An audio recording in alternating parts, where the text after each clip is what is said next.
النبي عليه الصلاة والسلام وقف مرة على المنبر فقال صلى الله عليه وسلم، اسمعوا ماذا يقول النبي صلى الله عليه وسلم: أيها الناس، أرجوكم ركزوا مع هذا الحديث.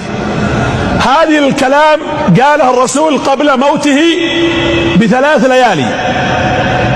صعد على المنبر في المدينة، كل ما شفتم منبر النبي صلى الله عليه وسلم في مسجده تذكروا هذه الخطبة.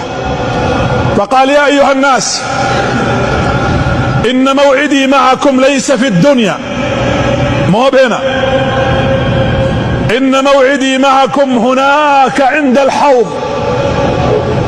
أنا أبغاكم تتخيلون الرسول يتكلم، مو بدر المشاري. إن موعدي معكم عند الحوض هناك. مريض الرسول يخطب الخطبة في أواخر حياته.